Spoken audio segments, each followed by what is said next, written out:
जय श्री कृष्ण। जय श्री कृष्ण। भगवत प्रेमी हम लोग हूँ। पिछले वीडियो में हमने जगदम्बा सती की आत्मदाह की कथा सुनी। अब ये बात सबको जानकारी हो गई तो नारद जी पहुंच गए कैलाश पर्वत पर। उस समय भोले शंकर जी ध्यान लगाए बैठे थे, लेकिन वहां पहुंच गए और शिव जी को प्रणाम करने के बाद उन्होंने ये समाचार सुनाया कि दक्ष की यज्ञशाला में अपमानित होने के बाद माता सती ने आत्मदाह कर दिया। अब यह सुनने के बाद भगवान शंकर के क्रोध का पारा एकदम चढ़ गया। एकदम क्रोध से वो तिलमिला उठे और तत्काल ही उन्होंने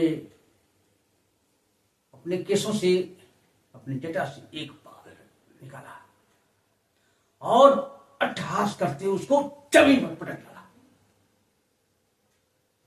अब जो ही जमीन पर पटके तो उसमें एक महान विशालकाय स्वर्ग को छू लेने वाला,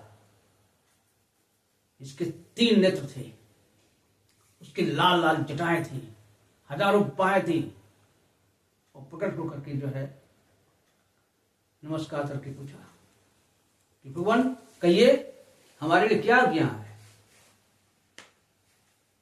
भोलेनाथ तो उस समय बहुत ही क्रोध में थे। कहे जाओ और जा करके दक्ष को और दक्ष के यज्ञ को विनष्ट कर दो। अब ऐसी आज्ञा पाकर के वो जो प्रकट हुए वीरभद्र थे, साक्षात रुद्र, उस शिव जी का परिक्रमा किए। उसके बाद अन्य भूत प्रेत सैनिकों को लेकर के वो चल दिए। अब यहां पर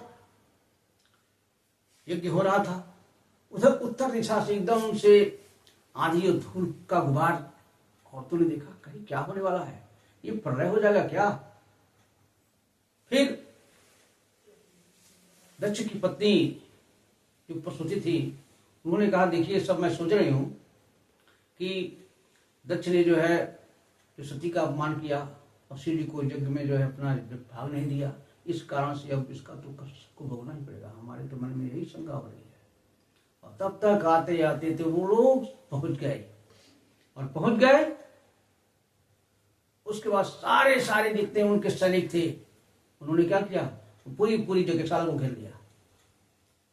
अब लोग कहां जाएंगे। भृगु जी वो कर रहे थे, जो नंदीश्वर ने उनको कर लिया, दक्ष को बांध लिया वीरभद्र ने। और इस प्रकार सभी ने मुख्य जितने देवता थे सबको बांध लिए और लगे उत्पात मचाने। कंकरों से पत्थरों से देवताओं को मारने लगे। अब देवता डर के मारे वहां से भगे। औरतों को भी लगे डराने धमकाने। सब लोग हाहाकार मच गया। और उसके बाद से क्या किया ने वीरभद्र ने भृगु महाराज की दाढ़ी और सब नोच लिया और इसके बाद से दक्ष को पटक दिया। पटकने के बाद एक हथियार लेकर के उनका गला काट रहे। लेकिन कितना करने के बाद भी दक्ष का गला नहीं कट रहा था। अब वीरभद्र सोचने के क्या है, तो अवश्य ही उधर भी तो कोई साधारण नहीं थे। उसके बाद से उनके ध्यान में आया नहीं ऐसे नहीं है, इसको ऐसे मारा जाए जैसे यज्ञ पशु को मारा जाता है। तो उन्होंने एक बहुत ही तीव्र तलवार से छपाक से दक्ष का सिर थर से अलग कर दिया। आप चारों ओर हाहाकार मच गया और वो इतने क्रोध में थे। वीरभद्र ने क्या किया, उनके सिर को पकड़ करके यज्ञशाला की दक्षिणाग्नि में डाल दिया। अब चारों ओर हाहाकार हाहाकार। इसके बाद से कुछ ने जो है उसमें यज्ञशाला में पेशाब कर दिया, नष्ट भ्रष्ट कर डाले सारे जगह को। और जब हो गया तो ये सभी भूत प्रेत वाह वाह वीरभद्र की जय, वीरभद्र की जय कहते हुए वहां से चल दिए। वो तो कैलाश पर्वत के चले गए। अब इधर जितने सारे ऋत्विज थे, ब्राह्मण थे, देवता लोग थे, वो लोग क्या करें, भयभीत हो गए और अपना कष्ट सुनाने के लिए सीधे पहुंच गए ब्रह्मलोक में।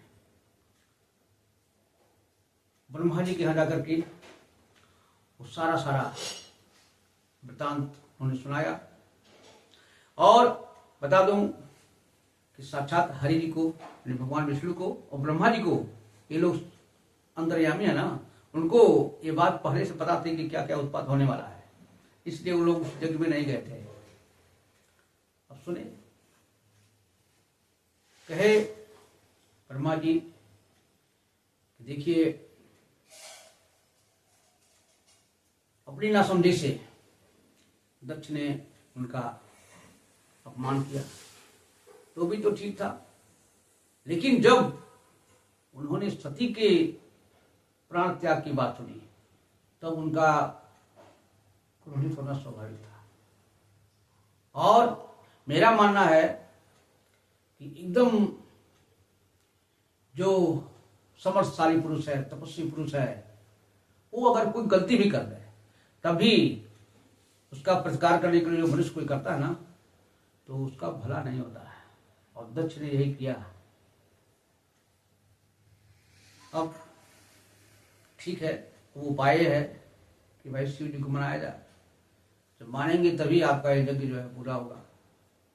तो सारे देवताओं को लेकर के, लेकर के, पितरों को लेकर के ब्रह्मा जी चल पड़े। अब कैलाशपुरी में जाने के पहले सारे लोग देख रहे हैं जो है ये कैलाश पर्वत का वैभव क्या है। वहां पर सभी औषधि से, तप से, व्रत से सिद्धि को प्राप्त हुए देवता लोग रहते हैं, अथवा कुछ जो है अपने जन्मजात कर्मों के कारण से देवता लोग वहां वास करते हैं। वहां पर अप्सराएं, गर्भ, सारे चलते गए लोग एकदम मनोरम दृश्य को देखते हुए, एकदम प्राकृतिक दृश्य परिपूर्ण था। वहां पर अच्छे वन थे जिसमें तरह तरह के पशु पक्षी सब रहा करते थे। और इस सब तालाब ऐसे थे उसमें बहुत सुगंधित कमल खिले हुए थे, जैसे सौगंधिक नाम का कमल खिला हुआ था और सौगंधिक नाम का वन भी था वहां पर। इस सबको वो लोग मुग्ध हो गए, क्या है ये, अच्छा है, बताइए ये जो है कैलाश पर्वत, शिवलोक जो है कितना है दिव्य, कितना है, दिव्यता का बखान करते हुए आगे गए। आगे जो है कुबेर की नगरी पड़ी अलका नगरी। अलका नगरी में ये नंदा और अलकनंदा दो नदियां जो है बहती हैं, और उन नदियों में जो है देवांगनाएं जो है वो स्नान करती हैं। उनका शरीर से जो कुमकुम झरता है वो इतना सुगंधित होता है कि बिना प्यास लगे ही जो हाथी अपने हथिनियों के साथ जल को पीते हैं। अब फिर आगे बढ़े, उसके बाद से शिखर पर दिखाई पड़ा एक बहुत विशाल वृक्ष बट का, वो 100 योजन ऊंचाई तक था और उसकी शाखाएं भी जो है 75 योजन की थी।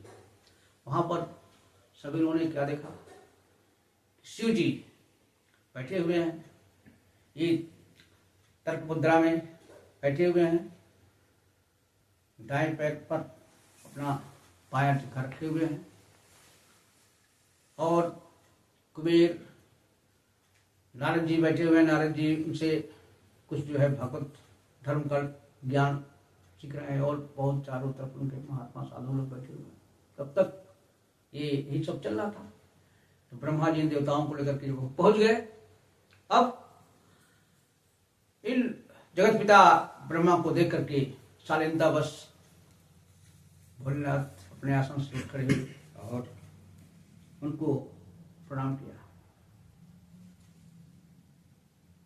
ब्रह्मा जी उनको देख करके बहुत प्रसन्न हुए और कहे कि मैं जानता हूं आप ही इस जगत की उत्पत्ति,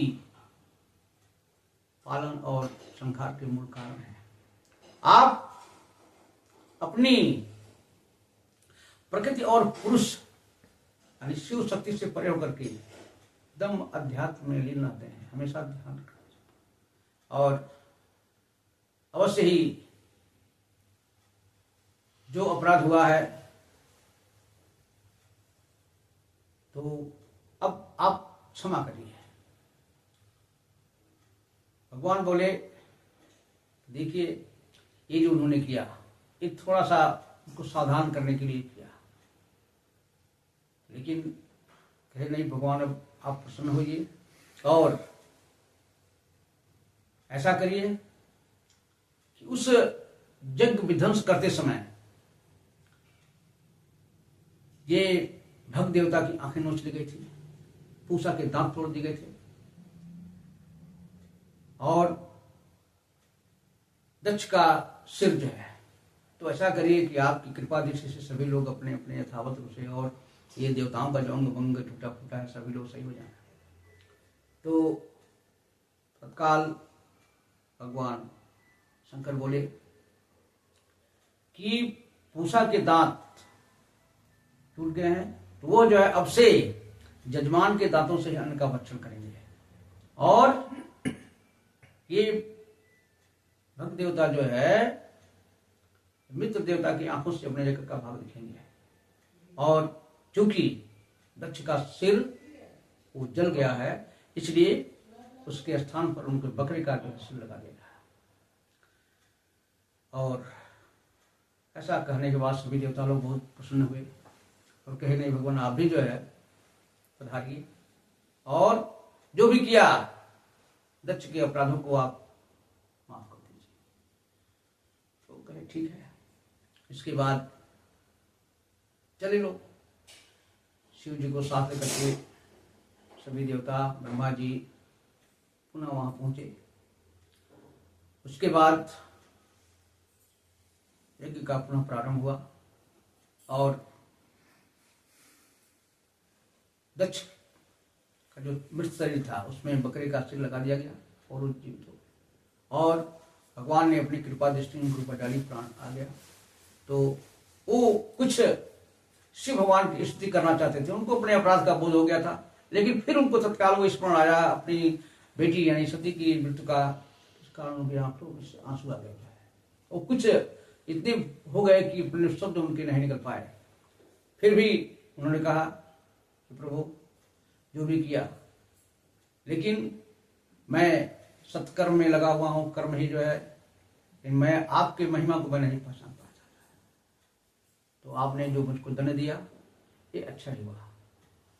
और इसके बाद से ऋतुजों ने जो है, चूंकि वहां भूत प्रेत आकर के जो मंडप को शुद्ध किए थे उसको फिर से मंत्रों द्वारा जो है शुद्ध किया गया और दक्ष जी ने जो है त्रिकपाल एक क्रिया द्वारा भगवान नारायण का पूजन किया और उसमें आहुति डालते ही तत्काल भगवान श्री हरि विष्णु जी प्रकट हो गए। वही तो है मुख्य। अब देख करके सबके मन में बहुत हर्ष हुआ और सबसे पहले उनका पूजन अर्चन दक्ष महाराज ने किया और जितने भी थे ब्राह्मण लोग, देव जी, सभी अलग अलग भगवान की स्तुति किए। भगवान का रूप क्या कहा जाए, उस समय भगवान की अष्टभुजाएं थी और हाथ में जो है तरह तरह के हथियार, कमल, चक्र सब था और उनकी स्वभाव उसमें अलौकिक थी। बहुत प्रसन्न हुए और भगवान सबकी वंदना सुनने के बाद बोले देखिए ब्रह्मा जी, शिव जी अथवा मैं, हम तीनों एक ही हैं। तो जो हम तीनों में भेद बुद्धि रखता है वही सबसे बड़ा ज्ञानी है। ज्ञानी पुरुष वो है जो सभी जीवों में आत्म रूप से मेरा दर्शन करता है वही ज्ञानी है, ये भेद बुद्धि होने के कारण से। तो अब बहुत सारे ब्राह्मण कहे क्या करें भगवान, हमको तो नंदीश्वर ने श्राप दे दिया कि वही करना है। इस कारण से हम उस आत्म तत्व की गहराई को नहीं समझ पाते हैं। और इसके बाद से जो उद्वसान नाम का यज्ञ क्रिया होता है, इसके द्वारा सभी सोमपाई और अन्य ब्राह्मणों का सेवा करके यज्ञ का समापन हुआ। और इस प्रकार ये इस कथा में भगवान शिव की महिमा का बहुत विस्तार से वर्णन हुआ है। और इसलिए बोलिए श्री भोले शिव भगवान की जय।